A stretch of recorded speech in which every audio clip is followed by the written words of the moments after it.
Bom, como a gente nunca sabe, né, que horas que vocês estão nos assistindo, bom dia, boa tarde, boa noite.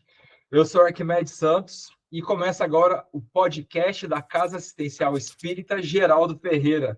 Está aqui comigo hoje o caro amigo Osnir Mantovani. Dá um oi pra gente, Osnir. Boa noite a todos, muito prazer conhecê-los, muito prazer conhecê-lo, Nazareno. Estava ouvindo as suas palestras e já escuto elas assim de muito tempo, de muitos anos. Fico muito feliz, inclusive, parece que você, como eu, já teve mais cabelo. Já fomos mais jovens, né? Muito obrigado pela presença, Nazareno. Muito bom te ver, viu? Muito bom te conhecer. Caros amigos Arquimedes, caro amigo Zunir, uma alegria poder estar participando aí junto com vocês desse podcast da Casa Assistencial Espírita Geraldo Ferreira, do ABC Paulista. É muito bom poder estar falando sobre a doutrina espírita, e ainda mais falar sobre essa figura tão querida que é Eurípides Barçanufo. Então nós vamos colocar aqui nossos slides, né? Quem está acompanhando pelo Instagram vai poder acompanhar, mas quem estiver assistindo aí pelo canal do YouTube, aproveitem para conhecer e participar do canal da Casa Perfeito. Assistencial Espírita Geraldo Ferreira, já vai poder estar assistindo aí. Então, vamos falar sobre lindos casos de Eurípides Barçanufo, esse apóstolo da educação e da mediunidade, um dos mais extraordinários médiuns que o mundo já conheceu. E especialmente porque estamos numa época muito especial, que é a época em que lembramos da desencarnação, ou seja, da libertação da matéria, desse espírito grandioso que recebeu o nome de Eurípides Barçanufo aqui no planeta no dia 1º de novembro de 1918, com apenas 38 anos de idade. Ele que veio à Terra no dia do trabalho, dia 1º de maio de 1880, então faz muito tempo, antes, né, de Chico Xavier, então ele é anterior a Chico. Ele desencarna quando o Chico tinha apenas 8 anos de idade, então em 1918. E a gente vai iniciar com um poema do livro Fé e Vida, psicografado por Chico Xavier, do espírito Casimiro Cunha, do livro, né, de título Fé e Vida, Espíritos Diversos, e o nome do poema chama Lembrando Eurípides.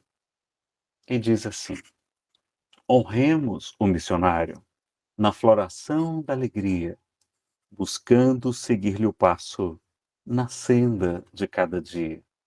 Lembramos o servidor erguido à felicidade, muita vez sem conhecer-lhe o preço da santidade.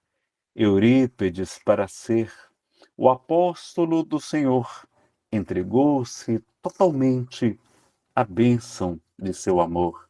Arauto, né, quer dizer, mensageiro do Espiritismo, seu coração era um templo no qual demonstrava a fé na base do próprio exemplo. Discípulo de Jesus, não desprezava ensinar, falando ou silenciando, era o Evangelho a brilhar. Humilhado e escarnecido, era firmeza e perdão. Se ameaçado ou ferido, fazia-se mais irmão. Por devoção à verdade, no culto santo ao dever, tanto sabia auxiliar, quanto sabia aprender. Olvidando, né, quer dizer, esquecendo ouro e poder, procurando os dons divinos, levantando os sofredores, humildes e pequeninos. Filósofo iluminado, estudava o céu profundo, mas lenia, onde passava, o pranto e as chagas do mundo. Sacrificava a si mesmo pelo prazer de servir, valorizava os minutos na construção do porvir, reconfortando e instruindo, jamais censurou alguém. Foi em todo o companheiro que passou fazendo o bem, libertando-se da terra entre a vitória e a saudade. Foi recebido no além por príncipe da bondade. Eurípedes, mensageiro, porta-voz da redenção, que Deus o conserve sempre na rota da perfeição. Louvemo-lo cada dia, com mais fulgor cada vez, mas buscando Jesus Cristo, fazendo como ele fez. Então fica aí o poema Lembrando Eurípides, de Casimiro Cunha, por Chico Xavier, do livro Fé e Vida, da editora da Federação Espírita Brasileira.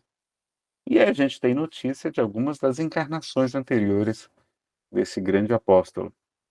Uma como escravo Rufo, que foi martirizado em Roma a mando de Tassiano, por justamente não negar a Jesus Cristo. Né? Isso foi no século III, como a gente tem narrado no livro Ave Cristo, de Emmanuel, por Chico Xavier. Né?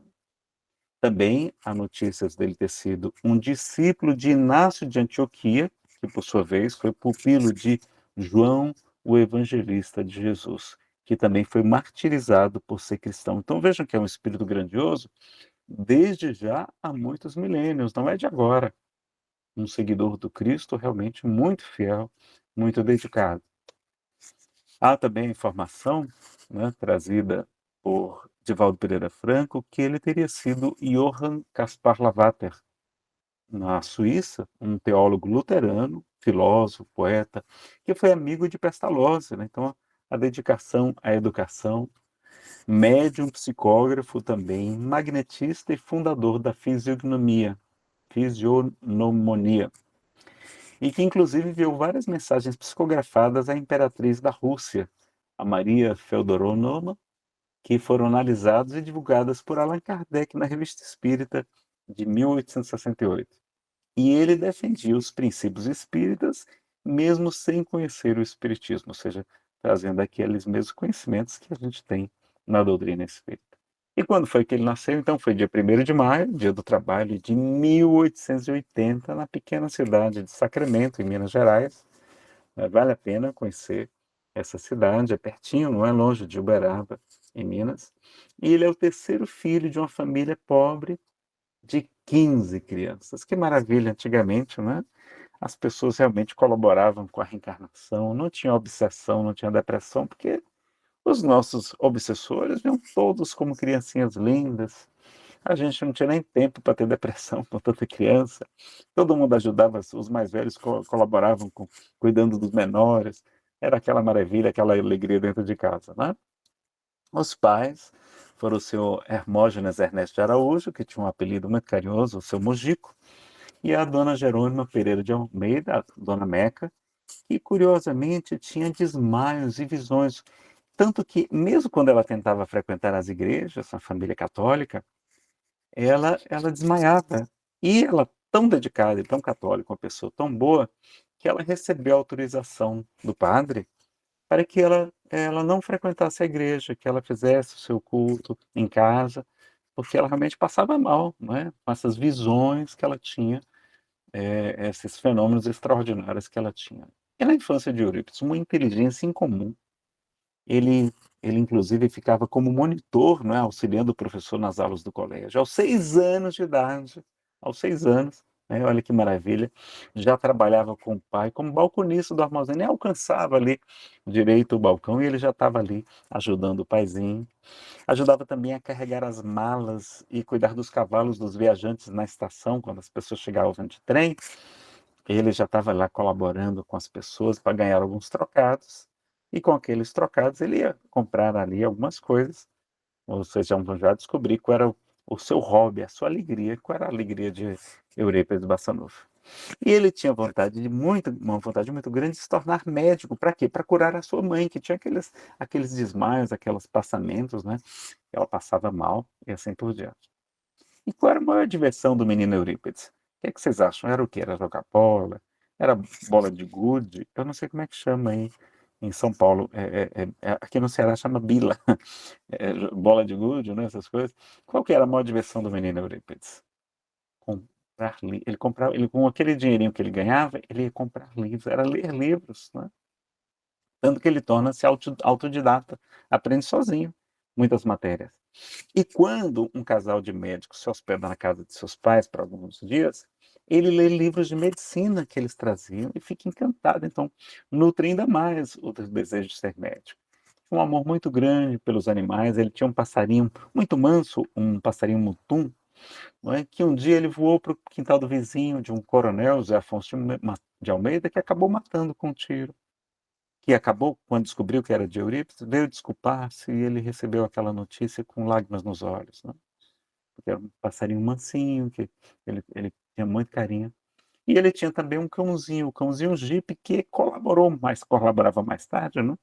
Isso já foi depois, no colégio Allan Kardec, que a gente vai conhecer aqui. Mas um dia teve uma reclamação da escola. Os diretores do colégio chamaram o seu pai, o seu Mujica, para falar sobre Eurípides. Tinha uma reclamação. Por quê? Qual será que foi a reclamação que Eurípides, os diretores levaram para o seu pai? O que vocês acham que foi? Bom, eles chamaram o seu pai para informar que aquela escola não tinha mais nada a ensinar para aquela criança. E sugere matriculá-lo em um curso superior. Olha que coisa curiosa, né? E aí, com aquele sonho de ser médico, em 1901, então ele em 1980, né? Então ele estava com 21 anos, ele e o pai viajam para o Rio de Janeiro e é matriculado na Faculdade de Medicina da Marinha. A faculdade do início, né, era a única, acho que, faculdade do Brasil. Só o que acontece? A sua mãe sofre muito de saudade dele e piora do seu estado de saúde. E o que é que decide Eurípides? Sua mãezinha piora de saúde, o que é que ele decide fazer? O que é que vocês acham que ele resolveu fazer? Desiste da faculdade de medicina para ficar com sua mãe, para cuidar de sua mãe. E aí o que é que ele vai fazer? Vai estudar homeopatia. E aos 18 anos de idade, 18 anos de idade, pessoal com 18 anos de idade, eu estava fazendo as maiores bobeiras, como diz o Andrezinho, meu filho, né? Estava fazendo bobeira, não é? E Eurípides já estava abrindo uma farmácia homeopática para atender gratuitamente as pessoas carentes, né? E vai exercer a medicina da alma, que é o Evangelho de Jesus. A sua elegância, ele estava sempre de barba bem feita, de terno de casimira, sapatos bem polidos, e as moças da cidade, encantadas com aquela inteligência, com aquele homem bom, não é? Ele dizia: eu não posso casar, pois já estou casado com a dama pobreza. Como um dia Francisco de Assis também, né, era casado. Ele disse para os frades da ordem da terceira ordem dos frades menores, a ordem dos frades menores, desculpe, ele disse certa vez, Francisco de Assis, ele disse: eu estou casado com a moça mais bela e mais detestada da cidade de Assis. E os frades, que conheciam todas as moças da cidade, foram perguntar: mas Francisco, quem é essa jovem? Ele vai dizer: é a dama pobreza, né? Que era mais bela, mas mais detestada. Então, Eurípides também estava casado com a dama pobreza. E ele era católico, né? Aos domingos ajudava na liturgia, anotava tudo, distribuía alimentos. Mas não só isso, palavras de fé e de esperança para aqueles pobrezinhos mais pobres. E gastava a maior parte do seu salário com a caridade. Um dia ele ganha uma Bíblia do Padre Maia, porque aquela época de Eurípides, as missas eram feitas em latim, né? O sacerdote de costas para o público e de frente para o Santíssimo. E as pessoas não tinham autorização de ler a Bíblia, porque a igreja entendia que as pessoas não iam ter o entendimento adequado para compreender a escritura considerada sagrada pelos nossos irmãos católicos. Mas Eurípides era tão dedicado, tão estudioso e tão inteligente que o Padre Maia, não é, resolve dar uma Bíblia para ele. E ele, então, continua estudando cada vez mais, se dedicando ainda mais. No ano de 1902, aos 22 anos de idade, Eurípides já era cofundador, diretor e professor de todas as matérias de um colégio chamado Liceu Sacramentano, o principal colégio da cidade. Aqui a gente está colocando nos slides do YouTube as ilustrações do Mozart Couto, que fez essas ilustrações para o DVD da Versátil Home Video, do nosso querido Oceano Vieira de Mello, que tem um DVD que eu vou mostrar para vocês, Eurípides, o Educador e Médium, um DVD maravilhoso que vocês encontram. Tá? Aliás, tem inclusive no YouTube também, vale a pena conferir, e as ilustrações maravilhosas do Mozart Couto. Tá? O o Oceano permitiu que eu utilizasse as ilustrações, me encaminhou. E ele foi, então, cofundador também da Associação de Caridade Católica São Vicente de Paulo, ou seja, antes mesmo dele ser espírita, ele já foi cofundador de uma associação católica de caridade. De que nome? São Vicente de Paulo. Guardem esse nome. Era poliglota, dominava vários idiomas, teatrólogo, montou peças clássicas, era autodidata em medicina e direito, dominava astronomia, filosofia, matemática, ciências físicas e naturais, literatura, sem possuir curso superior. Era jornalista, ele funda a Gazeta de Sacramento, um jornal da sociedade, e vai escrever artigos para o jornal Alavanca também sobre economia política, direito público, métodos educacionais, literatura e filosofia. Foi também colaborador de outros jornais de outras cidades. E não só isso, foi político. Olha, a gente está em época de eleições e nós tivemos grandes políticos espíritas, né? Que maravilha, não só o doutor Bezerra de Menezes, Freitas Nobre, Eurípides Barçanufo, não é? Tivemos também Caibar Schutter e outros também. Então, não é a profissão, não é a tarefa de cada um que é nobre ou não. Cada um pode utilizar-se de cada tarefa e fazê-la da maneira mais nobre possível. E ele, então, foi vereador entre os anos de 1904 e 1910, durante 6 anos. Atuou na Comissão de Finanças, foi secretário da Câmara de Vereadores e, durante seu mandato, conseguiram uma usina hidrelétrica lá para a região, uma linha de bondes elétricos, um cemitério público. Só que aconteceu que uma lei estadual prorrogou indevidamente o mandato dos vereadores de 4 para 6 anos. E o que é que Eurípides faz? O que é que vocês acham? O que é que ele decidiu fazer? Ele ia ser beneficiado, né? Ele não ia precisar submeter uma nova eleição. O que é que ele faz? Renuncia ao cargo de vereador, apesar de todos quererem que ele ficasse lá. Porque ele dizia que foi eleito para 4 anos e não sabia se o povo desejava que ele permanecesse por mais 2 anos. E vai dedicar-se integralmente à caridade. Só que Eurípides tinha 3 grandes problemas na sua vida. Primeiro, a doença da sua mãezinha, que ele ainda não conseguira resolver. Segundo, ele ouviu falar que o seu tio, senhor, não, o tio senhor Mariano, vai se converter a uma doutrina considerada diabólica à época, um tal de espiritismo. E ele também não conseguia compreender o Sermão da Montanha, o Sermão do Monte, que falava que bem-aventurados, ou seja, felizes aqueles que sofrem, os que choram, porque serão consolados, felizes os que são perseguidos e tal, né? E ele não compreende. Como é que são felizes essas pessoas? Ele não conseguia compreender.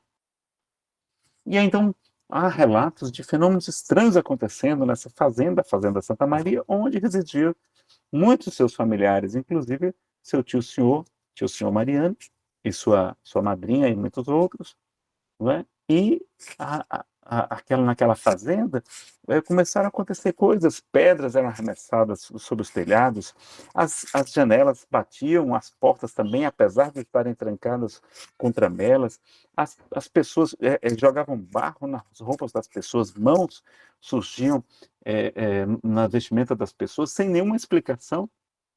E então eram acontecendo fenômenos de efeitos físicos, como fenômenos poltergeist, isso existe. O parapsicólogo espírita Clóvis Nunes, por exemplo, ele há muitas décadas, já tem uns 20 anos, já isso ou mais, ele tinha me dito, Nazareno, eu já pesquisei 13 casas mal assombradas, 13 fenômenos de poltergeist, e é muito rico o fenômeno e tal, e contando os detalhes, e arremessa pedras e levam padres, é muito interessante. Então isso acontece, e estava acontecendo isso na Fazenda Santa Maria, alguns quilômetros lá distante de Sacramento. E aí, um espanhol que emigrou para o Brasil, chamado Frederico Peiró, e que se tornou espírita, inclusive na reunião mediúnica, a sua mãezinha vai se comunicar em espanhol, né? E fala, então, e o médium não entendia em espanhol, ninguém mais entendia, e só ele entendeu, falando detalhes que somente ele conhecia, ele se convence, lê as obras de Allan Kardec e se torna espírita, e ele vai investigar, tanto que, inclusive, tem a cidade de Peirópolis, em Minas Gerais, né? E ele descobre que ali na Fazenda Santa Maria havia uma grande concentração de médios de efeitos físicos.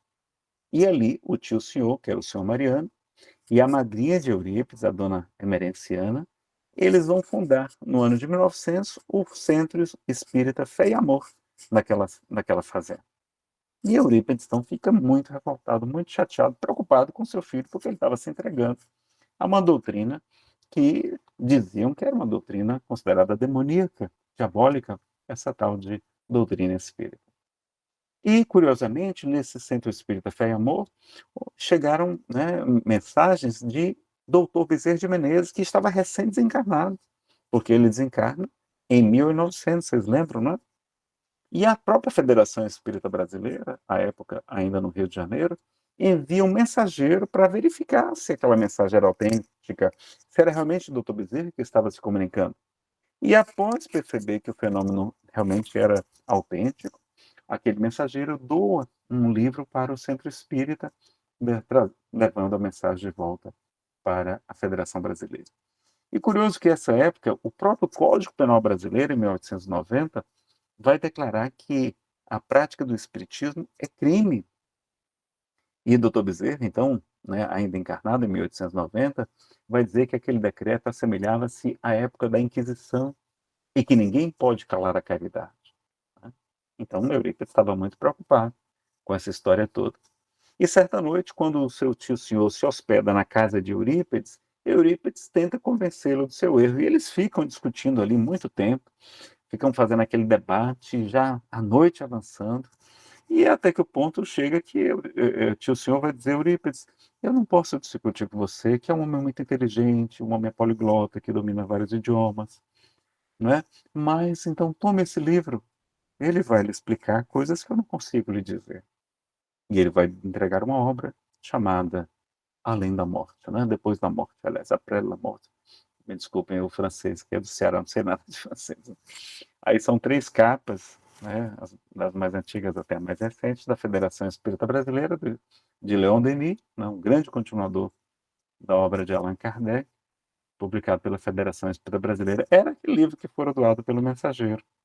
Eurípides lê essa obra a noite inteira, ele não consegue dormir. Lê mais de uma vez, lê 2 vezes. Até que quando ele, na manhã seguinte, ele vai dizer para o tio senhor que agora ele vai ficar impressionado. Ele vai praticamente se declarar como espírita. E aí, passado alguns dias, na sexta-feira da paixão do ano de 1904, ele e um amigo decidem visitar a fazenda Santa Maria de surpresa. Mas a surpresa maior foi dele, ao chegar na fazenda e perceber que havia 2 lugares vazios à mesa, né? E coisa estranha, toda a família dele, todos os parentes dele estavam presentes. A mesa era uma porta, né? Deitada assim sobre cavaletes, ali uma mesa improvisada, e havia 2 cantinhos para eles ali. E naquela noite, então, aconteceu uma coisa extraordinária. Né? E Eurípides, inclusive, vai pensar, se é verdade que os mortos podem comunicar-se conosco, eu quero que João Evangelista me explique o Sermão do Monte através do Aristides. O Aristides era um dos parentes dele que ele sabia ser analfabeto. O Aristides não conseguia nem fazer um O. Para fazer um O, ele tinha que pegar assim, uma garrafa para poder desenhar um O. Era um homem realmente assim, muito limitado, um coração generoso, uma pessoa maravilhosa, mas extremamente simples, não é na questão do intelecto. E então ele só pensa. E Aristides se levanta e começa a falar do Sermão do Monte de uma maneira mais bela que Eurípides jamais tivera ouvido falar. Em francês. E coisa extraordinária. Então Eurípides fica encantado. Aí daqui a pouco vem e aparece doutor Adolfo Bezerra de Menezes Cavalcante. Saúde o missionário, fala com ele, Eurípides, estamos muito felizes de você estar aqui, estávamos lhe aguardando, mas agora eu preciso me retirar para que dar lugar a um espírito grandioso. E era o espírito de São Vicente de Paulo, que vai declarar que é o seu mentor, que o acompanhava desde a sua infância e traz revelações surpreendentes sobre a sua vida. Vejam que era a mesma associação na época católica, não é? Eurípides funda a Associação Católica São Vicente de Paulo. Era já o mentor de Eurípides Barçanufo, esse grande santo da caridade, São Vicente de Paulo. E aí vai ser o seu mentor e vai declarar que agora ele vai iniciar uma nova etapa na sua vida, que ele vai abraçar a doutrina espírita e vai realmente. Então, dizem que naquela noite aconteceram fenômenos extraordinários e que Eurípides, por humildade, não revelou para os seus demais. E olha quantos tipos de mediunidade Eurípides era portador. A psicografia, né, que é escrever, a psicofonia, que é poder os espíritos comunicarem pela nossa voz, a vidência, a audiência, mediunidade de efeitos físicos, receituário mediúnico, homeopático, a mediunidade curadora, né? A bicorporidade, ou seja, a bilocação, também chamados de homens duplos, né? Como a gente vai ver aqui, está estudado também no livro dos médiuns, né? Raríssimo, né? Raríssimo a bicorporidade. Por exemplo, nós temos lá Santo Afonso de Liguori, Santo Antônio de Pádua, tinha também essa faculdade da bilocação, né? O Basílides também. E, segundo católicos também, o Padre Pio também era portador dessa faculdade de bilocação, mas ela é raríssima, né? Então, é poder estar em dois lugares ao mesmo tempo, a pessoa poder estar presente em dois lugares, né? Então, Kardec pergunta sobre esse assunto, nós resolvemos evocar e interrogar Santo Afonso, né, de Ligório, acerca do fato acima. Eis a resposta que ele nos deu. Poderia explicar-nos esse fenômeno? Perfeitamente. Quando o homem, por suas virtudes, chegou a desmaterializar-se completamente, quando conseguiu elevar sua alma para Deus, pode aparecer em dois lugares ao mesmo tempo. Eis como, ao sentir que lhe vem o sono, o espírito encarnado pode pedir a Deus que lhe seja permitido transportar-se a um lugar qualquer. Seu espírito ou sua alma, como quiseres, abandona então seu corpo, acompanhado de uma parte do seu perispírito, e deixa a matéria impura no estado próximo do da morte. Digo próximo do da morte, porque no corpo ficou um laço que liga o perispírito e a alma à matéria. Laço este que não pode ser definido. O corpo aparece então no lugar desejado. Creio que seja tudo o que queres saber. Né? Está lá no livro dos médios. Aí a tradução do Evandro Noleto Bezerra da Fé. Né? Claro, pessoal, que a gente tem que tomar cuidado também com os médios, esses médios aí de redes sociais. Lamentavelmente, a gente tem mais de um aí que não são médios, estão fraudando, têm acesso aí aos dados que algumas bases de dados, algumas inclusive de acesso restrito, e essas pessoas têm e estão se utilizando e forjando cartas psicografadas com fins escusos, né? Enganando muitas pessoas, tendo muitos seguidores nas redes sociais. Né? Um já foi, inclusive, o movimento espírita, né? Muitos espíritas já denunciaram, mas temos aí também outros também. Então, assim, a gente tem que ficar atento, submeter. O confrade Guilherme Velho tem palestra explicando como verificar para saber realmente quando se trata de uma carta psicografada, de um ente querido, né? Se trata de uma carta verdadeira ou não. Ensina como a gente fazer essa verificação. Então é importante a gente ter todos esses cuidados. A mediunidade realmente deve ser utilizada de maneira santa, gratuitamente. E não é porque a pessoa faz um trabalho social, faz doações de cestas básicas, etc., que isso só garanta que seja um fenômeno autêntico, não, tá? Vamos tomar muito cuidado com isso, tá bom? E Kardec manda, né, no Livro dos Médiuns, no capítulo 28, a gente desmascarar os charlatães, tá bom? E qual foi a primeira cura de Eurípides Barçanufo? Bom, foi Carlos, que era um leproso que morava isolado em um casebre em plena mata. Ele estava há 3 dias sem alimento e sem água também, coitadinho. Isolado, sem comida e sem água para beber. Né? E aí, Eurípides sente aquela inspiração e pergunta assim: tio senhor, quem é o Carlos? E aí o tio senhor fala: Eurípides é um leproso. Ele mora na mata, isolado.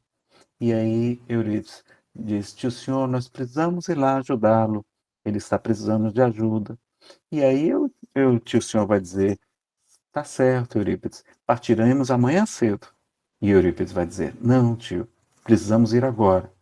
Eurípides, mas é perigoso, é noite, há animais na mata. Lembra, naquela época tinha muitos animais, pessoal.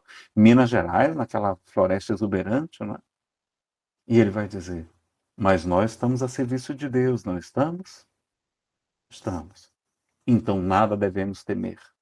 E vai com seu tio senhor, né, a cavalo, dentro da mata, e encontram o leproso. Já estava há 3 dias sem alimento e sem água.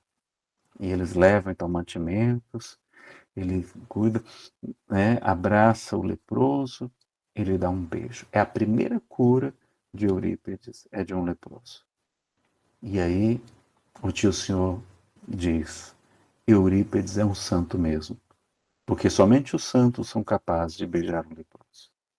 Assim como um dia, Francisco de Assis, assim que inicia o seu apostolado, encontra um leproso que ele tinha muito medo, porque havia um grande receio na sua época da lepra, que é uma doença, né? Ela, ela é também contagiosa, mas é pouco contagiosa, né? E hoje tem tratamento, hoje tem cura.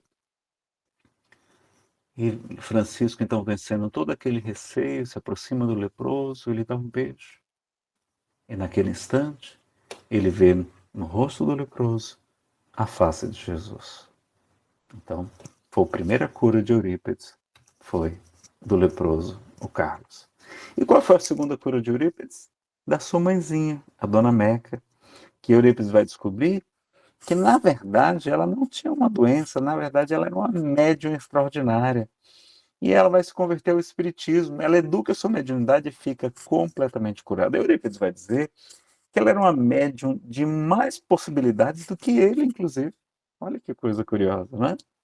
Só que o que acontece? Quando ele se declara espírita, né, e se tornou público, os padres católicos se revoltam, né? Começou um boato na cidade que o professor está louco, todas as portas se fecham, os alunos e os professores abandonam o colégio, né, o Liceu Sacramentano, e Eurípides então estava quebrado, não tinha como pagar as despesas, ele pensa inclusive em fechar a escola. Ele chora desolado, não é? Até as cadeiras estavam sendo retiradas, tudo. Quando então, pela mediunidade de psicografia inconsciente que ele tinha, né, ele apagava-se, não lembrava de nada, um espírito grandioso se aproxima e escreve, né?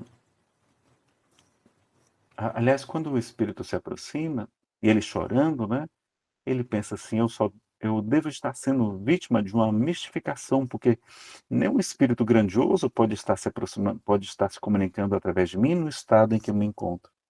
Mas como o espírito realmente era muito poderoso, o espírito toma de sua mão e começa a escrever, pela faculdade da psicografia mecânica. E o espírito então escreve: não feche as portas da escola. Apague da tabuleta a denominação Liceu Sacramentano, que é um resquício do orgulho humano. Em substituição, coloque o nome Colégio Allan Kardec. Ensine o Evangelho de meu filho às quartas-feiras. E institua um curso de astronomia. Acobertarei o Colégio Allan Kardec sob o manto do meu amor. E quem é esse espírito? Qual é a assinatura dele? Maria, serva do Senhor. Era Maria de Nazaré, que promete proteger o Colégio Allan Kardec. E aí, no dia 1º de abril de 1907, o professor Eurípides Barçanufo funda o Colégio Allan Kardec. E ali, misteriosamente, os alunos começam a retornar, e às quartas-feiras, a sua família, e lá da Fazenda Santa Maria, que eram de médios de efeitos físicos, eles estando ali, as aulas de Eurípides, do estudo do Evangelho, segundo o Espiritismo, eram ouvidas em todo Sacramento. E há relatos de hoje senhoras idosas que na época eram crianças que diziam, mamãe, quem é que está falando tão alto? E elas diziam, é o espírita que está rezando. A cidade toda ouvia, apesar de não ver alto-falantes na época. Olha que coisa curiosa. E lá no Colégio Allan Kardec, o método era semelhante de Pestalozzi, ao de Pestalozzi, né, considerado um dos grandes da educação, apesar de não conhecê-lo. Em vez de palmatória e prêmios, era a pedagogia do amor. Ensinava português, francês, inglês, latim, física, química, matemática, geometria, botânica, zoologia, filosofia, história das religiões, artes cênicas, ou seja, teatro, a astronomia, como Maria de Nazaré o orienta, e o espiritismo às quartas-feiras, que toda a cidade escutava. E ele tinha um poder sobre os espíritos, dada aqui a sua superioridade moral, como está lá em Livros dos Espíritos. que os espíritos superiores têm uma autoridade, né? Realmente um poder sobre os espíritos inferiores irresistível. Irresistível. E aí tem vários casos dessa supremacia de Eurípides, claro que com muito amor, mas com muita firmeza, com esses espíritos, né? Como, por exemplo, o caso do Braulio e o obsediado que apedrejava as pessoas no cemitério, e quando trazidos à presença de Eurípides, né, paravam ali e se tornavam como pessoas dóceis, não é? Ao seu comando, à sua orientação, a conversão do Donatista, que havia sido um bispo do grupo dos Donatos do século IV, que depois dos esclarecimentos de Eurípides, ele vai dizer: mestre, fui vencido, estou vencido pelo poder do amor que jorra da sua alma. Tão grande era o amor de Eurípides. Que era, não é? O amor de Eurípides Barçanufo. E foi um educador. Né?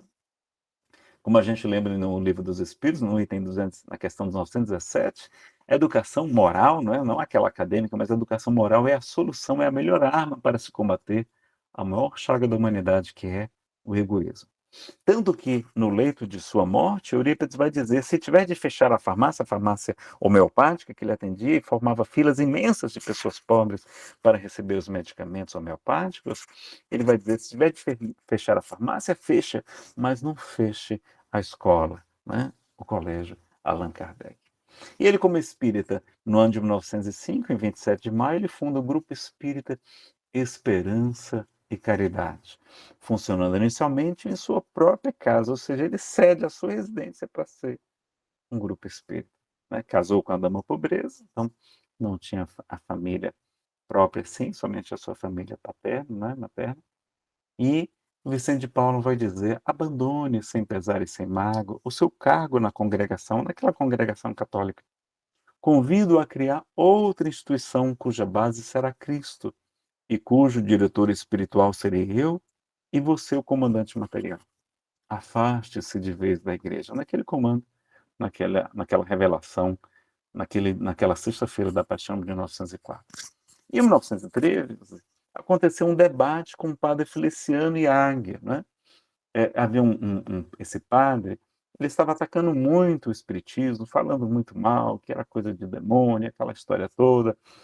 E inclusive os alunos, os amigos dizem: Eurípides, olha, ele está atacando muito e tal, e resolvem fazer um debate de Eurípides com o padre, né?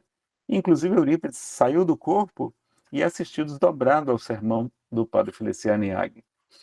E aí ele assiste já previamente, né? E quando acontece então um debate, primeiro o padre fala e então vai falar Eurípides. E o missionário sublime, então, Eurípides, né, aguardou serenamente sua oportunidade, iniciando com o quê? Com uma prece sincera, humilde e bela, implorando paz e tranquilidade e luz para todos, tornando o ambiente propício para a inspiração e assistência do plano maior. E em seguida iniciou a defesa dos princípios nos quais se alicerçavam seus ensinamentos. Aí ele vai trazer, né, os postulados da doutrina espírita com toda a sua lógica, com toda a sua beleza, com toda a sua humildade, com todo o seu amor. E quando termina, o povo carrega-o em triunfo pelas ruas de Sacramento, né, considerando que ele foi o vencedor daquele debate com o padre Feliciano Iag. Né? Então, assim, olha que alguns dos espíritos comunicaram através da mediunidade de Eurípides Barçanufo: Maria de Nazaré, Santa Ana, Irmã Celina, Maria Madalena, João Batista, Pedro, Tiago, João Batista, Mateus, Marcos, Lucas, João, né, todos os evangelistas, Filipe, São Paulo, Martinho Lutero, o anjo Gabriel, o anjo Ismael, Orígenes, São Jerônimo, Santo Agostinho. São tantos espíritos grandiosos, né, que a gente fica até sem acreditar. Olha a grandeza desse médium. Santo Agostinho, Giordano Bruno, Sócrates, Platão, Pitágoras, Juvenal, Ian Hus, né, que foi uma das encarnações de Allan Kardec, Joana d'Arc, Victor Hugo, Lamartine, Bossuet, Lamennais, Fenelon, Lacordaire, Michelet, La Fontaine, Abraham Lincoln, Benjamin Franklin, Tiradentes, Pedro de Alcântara, né, que foi Pedro II, José Bonifácio, Joaquim Nabuco, Saldanha da Gama, etc. Então vejam quantos homens e mulheres extraordinários aí se comunicaram. Né? E alguns casos aqui. Bom, a peratice dos seus alunos, ele inclusive conseguia sair do corpo e ver onde os seus alunos estavam gazeando aula, fazendo coisa errada, e quando os alunos chegavam, ele disse, olha, eu sei que você estava fazendo isso, falando aquilo outro. Era uma coisa interessante, né? Quando ele estava na sala de aula e de repente ele dava aquela apagada assim, seus alunos já sabiam. Seu Eurípides já foi embora, já foi atender alguém longe através do fenômeno da bilocação, quando ele ia fazer partos, ia visitar pessoas no meio da mata, não é? E quando a pessoa chegava na farmácia homeopática, ele já tinha preparado o remédio. Antes da pessoa pedir, então a pessoa chegava e já está aqui seu remédio. Como é que o senhor sabe? Não, é aquilo. Já sabia, né? E às vezes até quando ele estava de costas, ele avisava quando a sua auxiliar, a dona Amália Ferreira de Mello, trocava sem querer os frascos da medicação, né? Inclusive ele narrou a reunião de Versalhes, na França, após a Primeira Guerra Mundial, dando o nome dos participantes e a hora exata que foi assinado o célebre tratado, ou seja, um fenômeno de clara evidência, ou seja, é como se ele tivesse conseguido enxergar à distância tudo o que aconteceu naquela reunião de Versalhes, que encerra lá a Primeira Guerra Mundial. E ele também avisa aos alunos que chegará um pai desesperado, cujo esposo está tendo problemas no parto, né? Só que eles já fizeram o parto.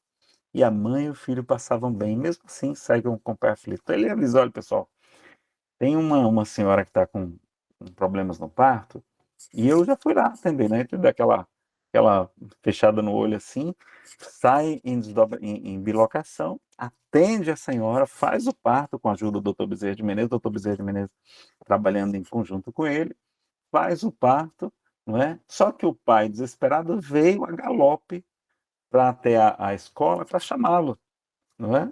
E quando ele volta para o corpo, não é? Chega o pai, ele só daqui a pouco vai chegar um senhor, ele vai bater na porta, vocês, por favor, fiquem tranquilos. Aí, de fato, chegou o homem lá, seu Eurípides, doutor Eurípides, por favor, me ajude. Aí ele vai atender e diz, não, olha, o seu filho já nasceu, é um menino, a sua esposa já passa bem. Ele diz, não, mas é impossível, eu vim a galope, é impossível o senhor ter chegado lá antes de mim. E aí ele, com muita bondade, segue com aquele senhor. Quando ele chega, a mulher pergunta, mas doutor Eurípides, por que o senhor voltou aqui? E ele disse, não, só para atender o pedido do seu marido. E aí ele havia feito não, vários casos de curas com Eurípides, né, com o auxílio do Dr. Bezerra de Menezes, recém-desencarnado. E logo que ele vai enfrentar um processo criminal. Né? Por quê? Porque havia ali a acusação do exercício ilegal da medicina por quem? Pelo Circo Católico de Uberaba, que era presidido por um médico. Porque logo perto ali da farmácia homeopática Eurípides, que fazia uma fila e ele dava os remédios de graça para todo mundo.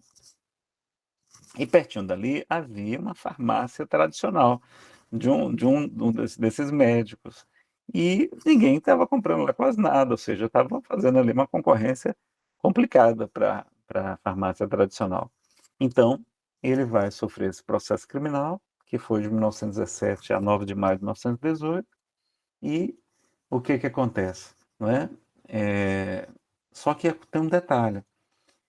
Em abril de 1917, chega a Sacramento, da cidade de Garapava, o coronel Azarias Arantes, acometido de grave enfermidade. E ele foi completamente curado pelo Dr. Bezerra de Menezes através do Eurípides. E a retumbância dessa cura e de todas as outras levaram algumas pessoas a promoverem contra o médium indecoroso processo penal. Né? E aí, o processo rolando, aquela confusão toda, e ao mesmo tempo, naquele período, Eurípides, durante a noite, ele tem um encontro com Jesus. Tá? Ele se percebe saindo do corpo quando está dormindo, se elevando a grande altitude, né? Subindo muito, muito. E ele, em determinado momento, o seu corpo espiritual para, e ele encontra Jesus num caramanchão, né? Um jardim, e ele vai ver Jesus chorando. E aí ele pergunta, Senhor, por que choras? Choras pelos descrentes do mundo? E aí Jesus diz, não, meu filho, não choro pelos descrentes aos quais devemos amor. Choro por todos os que conhecem o Evangelho, mas não o praticam. E aí naquele instante, Eurípides percebe o seu corpo espiritual desce muito pesado assim, e ele desce, retorna ao corpo, e naquele instante ele vai dizer, nunca mais iria descansar, atendendo a todos. E quando ele vai, então, para a delegacia, para depor, não é?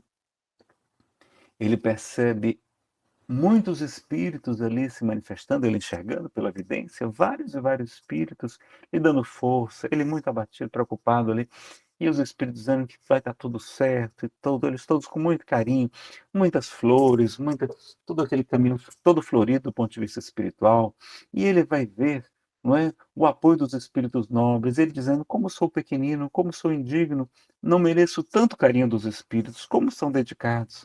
Sinto-me envergonhado diante de tantos benefícios que não mereço. O anjo Ismael, postado na cumeira do colégio Allan Kardec, né, o valoroso soldado do Cristo desembainha uma espada de luz e diz: nada temas, Eurípides, daqui serei o teu sustentáculo. Bezerra de Menezes, da farmácia: daqui serei eu. E o próprio Cristo vai dizer: meu filho, nada temas, estamos com Deus e a vitória é nossa. Olha a assistência que esse espírito é merecedor. Eurípides Barçanufo. Então vejam, e aí ele vai à delegacia, presta depoimento. Só que o quê? Nenhum daqueles delegados se reconhece que é justo aquele processo e vão deixando, e o processo prescreve, e então ele não responde, né, não é preso por nada. E aí ele tem a informação de São Vicente de Paulo, que está próximo o seu retorno ao mundo maior. E ele vai, inclusive, apresentar o lugar onde ele vai ser recebido, um lugar lindo, para onde ele vai retornar, como realmente merecem ser recebidos os justos, os servos do Senhor. Né? E acontece naquele período a gripe espanhola, não é? Uma pandemia, uma chamada influenza, é um termo pejorativo, né? Na verdade não surgiu na Espanha, mas pegou esse apelido, foi a influenza, que matou cerca de entre 25 e 50 milhões de pessoas em todo o mundo, muito mais do que a que a gente teve recentemente, né? E mesmo doente, ele contrai, a doença chegou até Sacramento, e mesmo doente, ardendo em febre, ele trabalhou vários dias atendendo os enfermos. Lágrimas corriam-lhe dos olhos, da face, que já em tons violáceos devido à enfermidade, e a febre de 40 graus centígrados, e mesmo assim, ele sem parar de trabalhar. E aí os seus familiares vão pedir que ele descanse, né? Descanse, Eurípides, no benefício dos pobres mesmo. E ele respondeu: no próprio benefício dos pobres? Então, o que seria deles, pobrezinho, se eu fosse egoisticamente meter-me na cama, como se o meu miserável corpo valesse alguma coisa? Olha a consciência de saber que nós somos espíritos, utilizando um corpo como se o meu miserável corpo valesse alguma coisa. O espiritismo, que me tem sido guia, diz-me perfeitamente que não devo temer pelo meu corpo. Este trabalhará enquanto tiver forças, enquanto eu puder servir-me dele. Mesmo acamado, continuou atendendo o receituário. E a desencarnação veio então no dia 1º de novembro de 1918, com apenas 38 anos de idade. Não precisou ficar muito tempo aqui sofrendo conosco, né? E às 18 horas, a dona Meca, a sua mãezinha, vai exclamar: meu filho está morto. Né? Mas já era espírita, já tinha a consciência que a vida continua. No seu velório, milhares de moradores de Sacramento e cidades vizinhas compareceram. Morreu pobre, sem deixar bens materiais, família ou herdeiros, mas deixou um legado de amor, de trabalho no bem, de caridade e de exemplo para todos nós. E ele prossegue em intensas atividades, agora com muito mais liberdade, trabalhando no mundo maior e auxiliando todos nós. São criados, então, em seu nome, centros espíritas, lares infantis, sanatórios, mocidades espíritas, colégios espíritas, distribuição de alimentos e remédios aos necessitados. E para a gente encerrar, utilizar aqui a prece de encerramento que foi psicografada por Chico Xavier no dia 1º de maio de 1959, que era aniversário de nascimento de Eurípides e a inauguração do Lar de Eurípides, uma instituição destinada ao amparo de crianças, quando Eurípides, pela mediunidade de Chico, psicografou. Né? Era a inauguração de um lar de crianças, né? Chamado Lar de Eurípides. Senhor Jesus, Esta é a casa que nos deste por tua bênção. Ajuda-nos a encontrar dentro dela não apenas um abrigo de pedra e cal, mas, acima de tudo, o teu próprio coração em forma de lar, pulsando de amor. Construíste-nos um santuário, clareia-nos a fé, ergueste-nos uma escola, conduze-nos à lição. No trabalho, ser nosso guia, em nossa debilidade, ser nossa força. Ante o esplendor dessa hora, que só a ti pode ser tributada, debalde procuro palavras para exprimir-te gratidão, porque encontro apenas as lágrimas de alegria que me vertem do peito. E quanto a mim, que sou nesta casa o último dos últimos servos, a quem tudo tens dado, e que nada te deu ainda, trazido pelos amigos para algo dizer-te, não tenho outro recurso senão lembrar-te, o cego de Jericó, e rogar-me diante de tua bondade e de tua glória, a fim de pedir-te em pranto, Senhor, que veja a tua vontade para que eu saiba servir.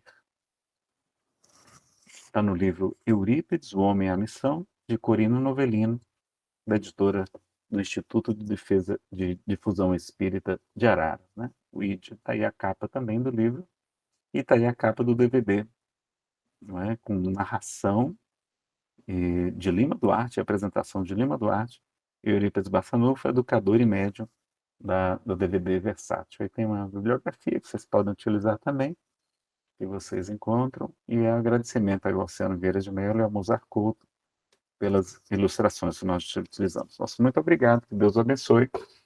A gente devolve a palavra agora para o Arquimedes e para que a gente continue, tá bom? Vou encerrar aqui a transmissão pelo Instagram. Grande abraço, pessoal. Fiquem com Deus. Até a próxima. Vai ficar gravado aqui no Instagram, tá?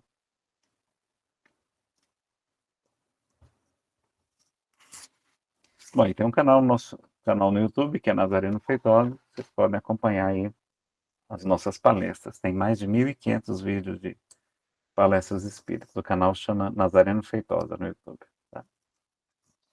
Muito bom, muito bom. Não tem como, né? Durante algum momento aqui, né? Dar aquela escorrida de lágrimas, assim, que a gente tem a oportunidade de ter, dentro da doutrina, numa história, entre aspas, recente, né?